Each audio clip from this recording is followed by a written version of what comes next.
warahmatullahi wabarakatuh. Ya, selamat salam sejahtera kepada semuanya anak-anakku sekalian. Nah, hari ini Ibu akan membahas tentang akad mudharabah, tentang definisi landasan dasar syariah dan nisbah akad mudharabah. Nah, mudah-mudahan kalian bisa memahami akad mudharabah di pertemuan kita kali ini ya. Ya. Di sini dalam peta konsep, ya, sementara Ibu akan membahas tujuannya pembelajaran kali ini. Yang pertama adalah menyimpulkan definisi dan landasan hukum syariah akad mudharabah, menguraikan alur skema mudharabah, klasifikasikan jenis akad mudharabah, dan yang terakhir adalah menghitung nisbah bagi hasil akad mudharabah dengan teliti. Ya, mudah-mudahan di pertemuan hari ini kalian bisa memahami tujuan pembelajaran kita dan semuanya bisa tersampaikan ya. Nah, dalam peta konsep Ibu jelaskan ada beberapa yang akan kita pelajari. Yang pertama adalah landasan dasar syariahnya, kemudian jenis akad mudharabahnya itu ada mudharabah mutlaqah, muqayyadah, musytarakah, dan yang terakhir adalah nisbah bagi hasil.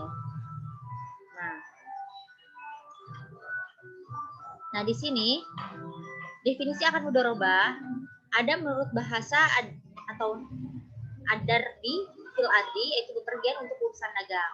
Sedangkan dalam terminologi akad yaitu adalah akad kerjasama usaha antar pemilik dana dan pengelola dana untuk melakukan kegiatan usaha, laba dibagi atas dasar nisbah bagi hasil menurut kesepakatan kedua belah pihak.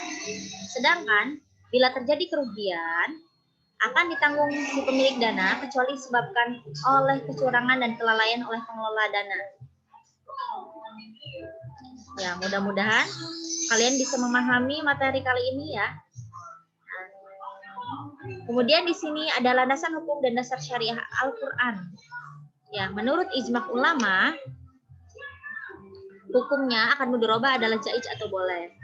Nah, bisa diambil dari kisah Rasulullah, di mana Rasulullah ternyata pernah melakukan akad mudharabah.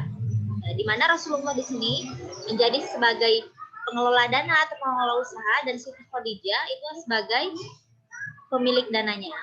Nah, di sini ada definisi akad mudharabah dulu, juga berdasarkan PSAK atau Pernyataan Standar Akuntansi Keuangan nomor 105, di mana akad mudharabah adalah akad kerjasama usaha antara dua pihak, di mana pihak pertama atau pemilik dana atau disebut shahibul mal menyediakan seluruh dananya, sedangkan pihak kedua atau disebut pengelola dana atau mudharib bertindak selaku pengelola dana. Dan keuntungannya dibagi antara mereka sesuai dengan kesepakatan. Dan seperti tadi, ketika terjadi kerugian finansial hanya ditanggung oleh pemilik dana. Dan kemudian di sini ada ayat Al-Qur'an yang menyebutkan tentang akad mudharabah, bagaimana apabila telah ditunaikan salat maka bertebaranlah kamu di muka bumi dan carilah karunia Allah Subhanahu wa taala. Nah, surat 62 ayat 10. Dan ada juga surat yang menyebutkan, maka jika sebagian kamu mempercayai sebagian yang lain, hendaklah yang dipercaya itu menunaikan amanatnya dan hendaknya ia bertawakal kepada Allah Tuhannya. Ya, itu adalah ayat-ayat Al-Qur'an yang dijadikan landasan hukum dan dasar syariah Al-Qur'an. Nah, di sini ada skema akad mudharabah. Di sini ada gambaran bagaimana kegiatan akad mudharabah yang dilakukan oleh pengelola dana dan shahibul mal, di mana 100% modalnya diberikan oleh shahibul mal, sedangkan pengelola dana hanya bertugas sebagai pengelola usaha saja. Nah, ada proyek usaha yang dikerjakan, nah keuntungan karena kesepakatan, ini ada sebagai contoh, ada shahibul mal mendapatkan 60% dan pengelola dana mendapatkan 40%. Ini tidak baku ya, jadi bisa dirubah sesuai dengan kesepakatan antara pemilik dana dengan pengelola dana. Jadi bisa mungkin 50% atau 50% atau 70 banding 30% antara pemilik dana dan pengelola dana, tapi yang penting di situ ada terjadinya kesepakatan. Nah, kemudian apabila terjadi kerugian seperti tadi yang kita bicarakan, kerugian itu sepenuhnya ditanggung oleh si pemilik dana, ya. Nah, ini juga nih, ini sama seperti tadi, hanya Yang tadi lebih pada ilustrasinya lebih jelas. Nah, di sini sama ketika terjadi kerugian maka akan ditanggung oleh pemilik dana juga, ya.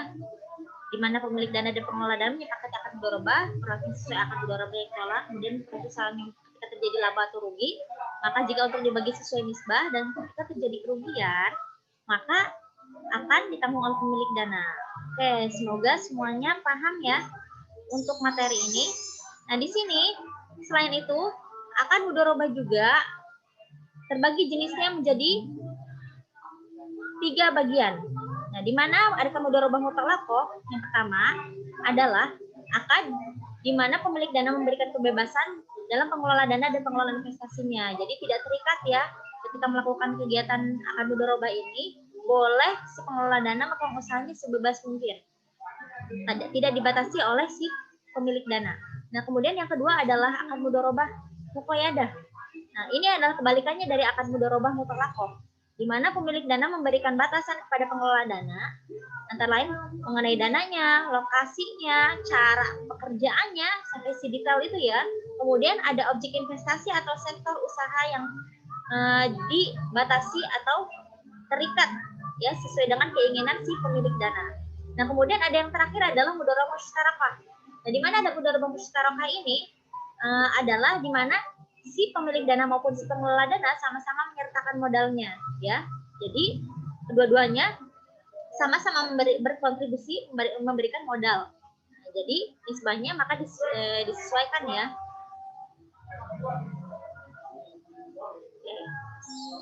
Nah, kemudian ya ini gambaran dari mudharabah mutlaqah ya.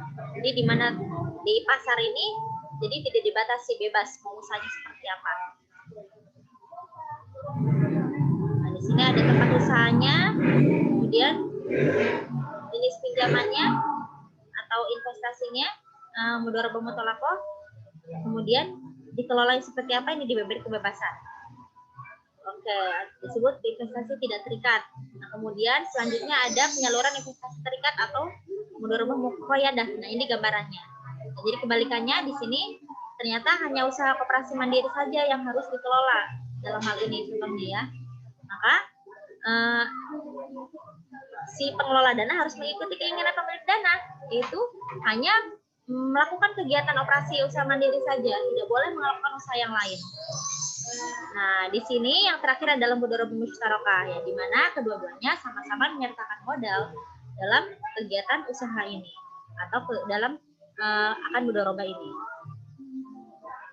Nah, di sini ada pembahasan mengenai prinsip pembagian hasil usaha, di mana prinsip pembagian hasil usaha ada 2 cara. Yang pertama adalah revenue sharing dan yang kedua adalah profit sharing, di mana ketika melakukan perhitungannya secara profit sharing atau maka yang diambil adalah dari laba bersihnya, sedangkan dalam revenue sharing yang dihitung adalah berdasarkan laba kotor atau bruto.